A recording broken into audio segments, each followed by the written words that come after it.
नमस्कार, मैं हूं डॉक्टर जगन्नाथ दीक्षित। आप देख रहे हैं doctor Dixit lifestyle YouTube channel. दोस्तों, पिछले 10-12 दिनों से हम आम आदमी पार्टी के नेता श्री अरविंद केजरीवाल के बारे में काफी खबरें पढ़ रहे, सुन रहे और इन खबरों में यह कहा गया कि केजरीवाल जी को डायबिटीज है, वो अभी तिहाड़ जेल में है और एनफोर्समेंट डायरेक्टोरेट यानी कि ईडी और आम आदमी पार्टी, इन दोनों के बीच में कुछ आदान प्रदान चल रहा है बातों का। ईडी कह रहा है कि वो आम खा रहे ताकि उनका शुगर बढ़ जाए। आम आदमी पार्टी कह रही है कि उनको इंसुलिन नहीं दिया जा रहा है। ये झगड़ा हाईकोर्ट तक चला गया। हाईकोर्ट ने एक्सपर्ट पैनल बिठाया और डॉक्टर्स ने कहा कि हाँ, अगर उनकी ब्लड शुगर बढ़ती है, स्पाइक आते हैं उसमें, तो इनको इंसुलिन दिया जाना चाहिए। और कुछ दिनों पहले ये भी मैंने पढ़ा कि जब खाने से पहले उनका ब्लड शुगर बढ़ गया था तो एक्सपर्ट एडवाइस की वजह से उनको इंसुलिन दिया गया। अब ये सब बातें जब पढ़ी तो मोटे तौर पर मेरे दिमाग में 4 सवाल आए और आज के वीडियो में इन चारों सवालों के बारे में इनके जवाब देने की कोशिश करूंगा। एक सवाल तो यह है, क्या आम खाने से सचमुच ब्लड शुगर बढ़ता है? और नेचुरली दूसरा सवाल होगा कि डायबिटीज के मरीज ने आम खाना चाहिए या नहीं खाना चाहिए।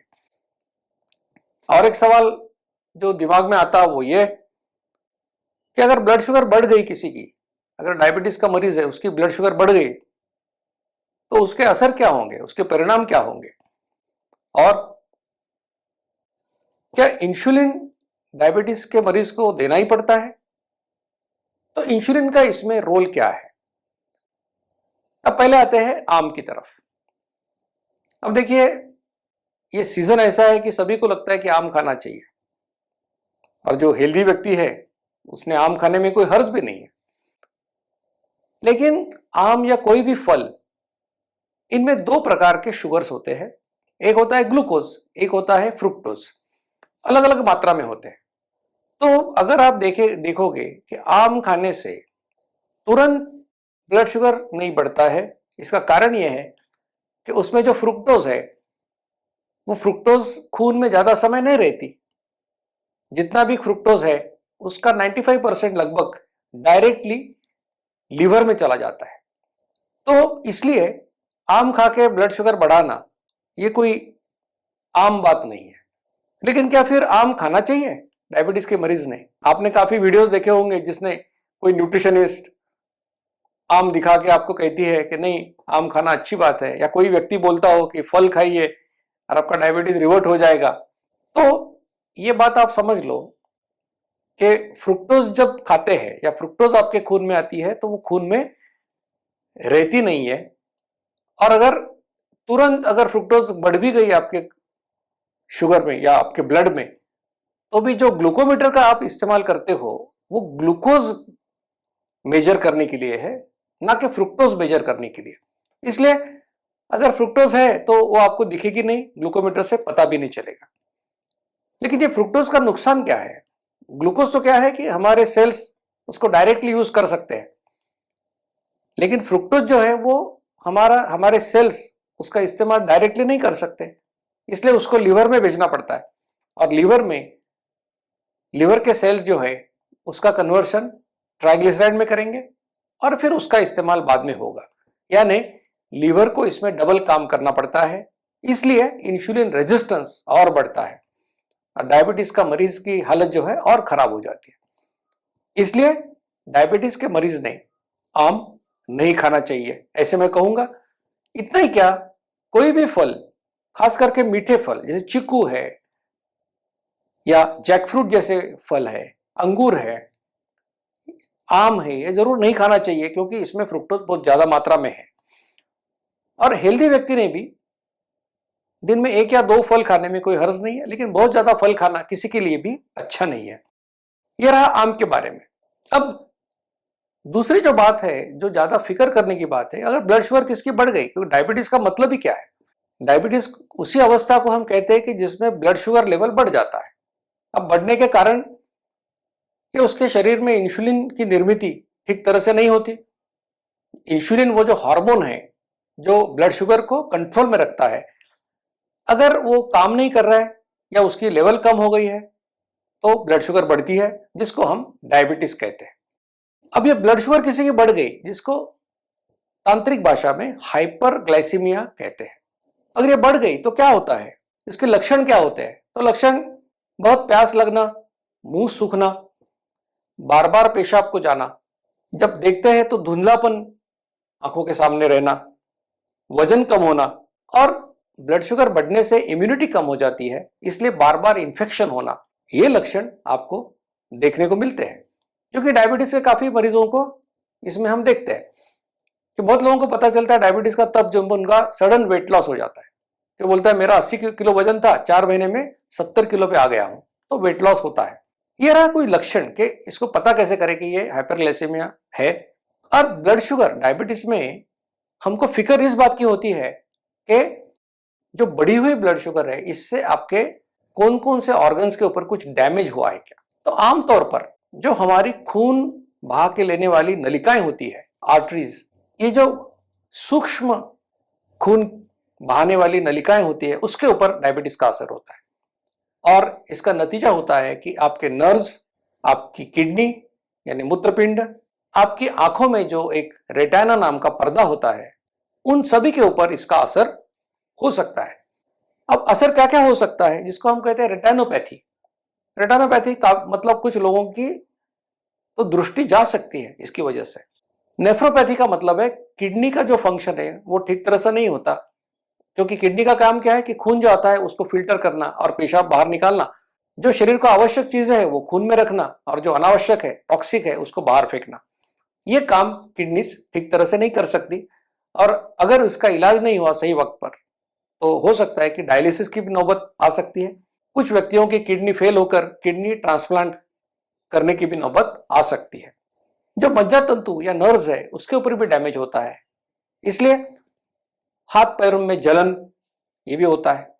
और कई बार जो सेंसेशन लॉस भी हो जाता है, और कोई जख्म हो गया तो डायबिटीज के मरीज को उसका दर्द नहीं होता, इसलिए उसको पता नहीं चलता है, और फिर उसका अल्सर बन जाता है और वो जल्दी ठीक नहीं होता। तो जिसको नॉन हीलिंग अल्सर हम कहते हैं, वो भी इसका एक कॉम्प्लिकेशन है। और अगर ये ब्लड शुगर काफी ज्यादा बढ़ गई, जैसे कि 400, 450, 500, 600 ऐसी हो गई, फिर क्या होता है कि ग्लूकोज का इस्तेमाल शरीर नहीं कर सकता, इसलिए वो खून में बढ़ रहा है, क्योंकि इंसुलिन ठीक तरह से काम नहीं कर रहा है।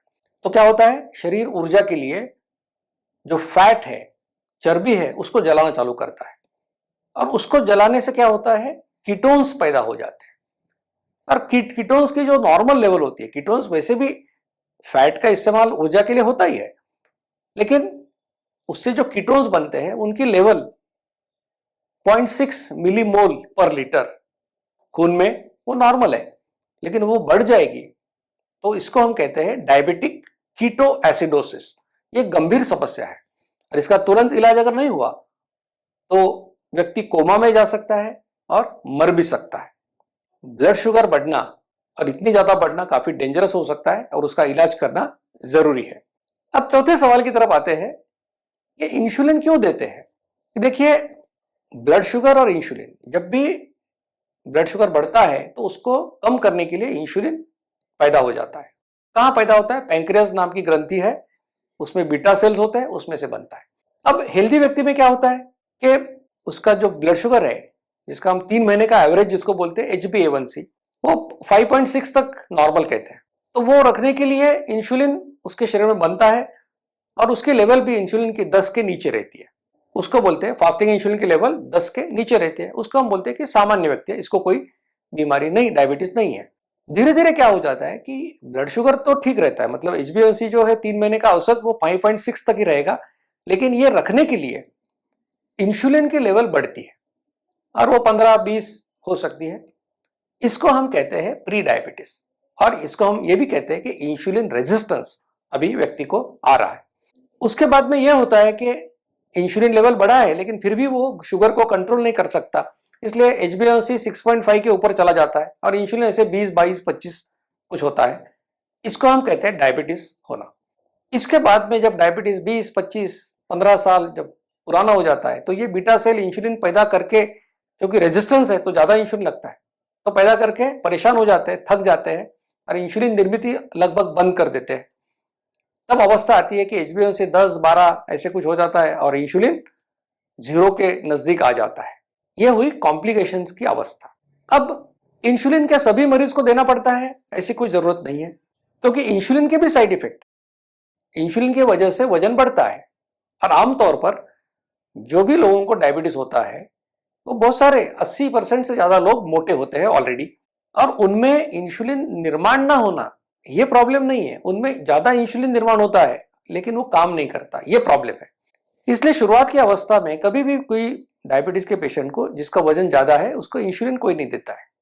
कब देते हैं? जब ये, मैंने जैसे कहा कि कॉम्प्लिकेशन के स्टेज में जाता है कि जब 20-25 साल का डायबिटीज है, सब मेडिसिन ट्राई करके देखने के बाद भी शुगर कंट्रोल नहीं होता, तो फिर उसको इंसुलिन देना चालू कर देते हैं। अरे इंसुलिन जो है ये भी अलग अलग टाइप के होते हैं। कुछ इंसुलिन जो है कि आपने उसको दिया तो आधे घंटे में उसका एक्शन शुरू हो जाता है, वो एक्शन 2-3 घंटे चलता है, जिसको हम बोलते हैं शॉर्ट एक्टिंग, कम ड्यूरेशन उसका काम चलता है।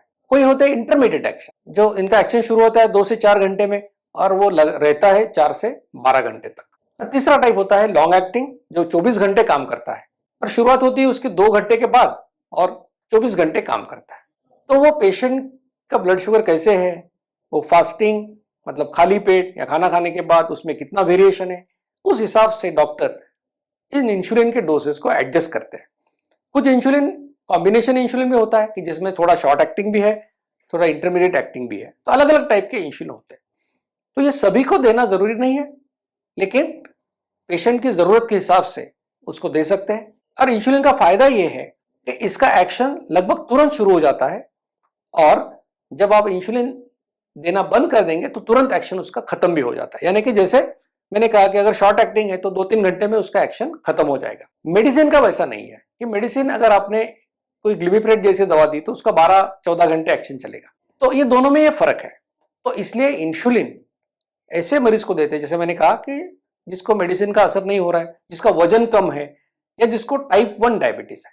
अब टाइप 1 डायबिटीज में तो उसके शरीर में इंसुलिन बनता ही नहीं, इसलिए उसको इंसुलिन इंजेक्शन देना ही पड़ता है।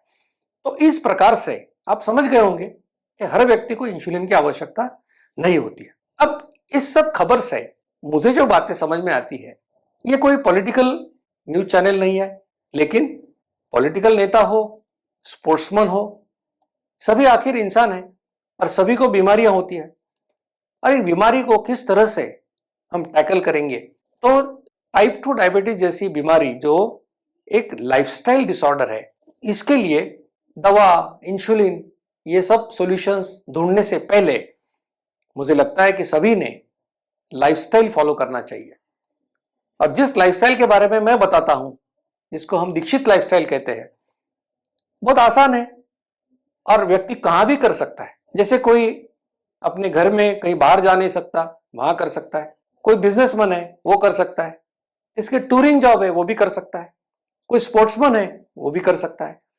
यानी इसमें कोई पाबंदी नहीं, कोई भी कर सकता है, क्योंकि 2 बार खाना है और 45 मिनट कोई भी एक्सरसाइज करना है। और अगर ये सही वक्त पर आप करेंगे, यानी जब डायबिटीज डायग्नोस होता है उस समय करेंगे, तो आपको जिंदगी में कभी भी दवा लेने की जरूरत नहीं पड़ेगी। और दवाई लेने की जरूरत नहीं पड़ेगी तो इंसुलिन तक आप जाएंगे भी नहीं। और ये सब जो बातें हमने कही कि हाइपरग्लाइसीमिया, शुगर बढ़ने से क्या कॉम्प्लिकेशन होता है, ये आपकी जिंदगी में कभी नहीं आएगा और आप अच्छी सेहत रख पाएंगे।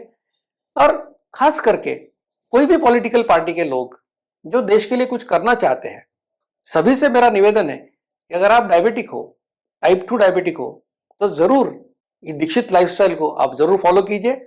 मुझे खुशी होगी इस बात में कि अगर मैं आपकी कुछ मदद इसमें कर सकूं। दोस्तों, ऐसे ही वीडियोस आपके सामने सबसे पहले पहुंचे, इसलिए विनती करूंगा कि doctor Dixit lifestyle YouTube channel को जरूर लाइक कीजिए, शेयर कीजिए और सब्सक्राइब कीजिए। धन्यवाद। मधुमेह निवारण एवं वजन घटाने के लिए डॉक्टर दीक्षित मंत्र। दिन में केवल 2 बार भोजन करें, जहां तक संभव हो निश्चित समय पर करें। प्रत्येक भोजन को 55 मिनट के भीतर समाप्त करें। भोजन से कार्बोहाइड्रेट की मात्रा कम करें। प्रोटीन और फाइबर बढ़ाएं।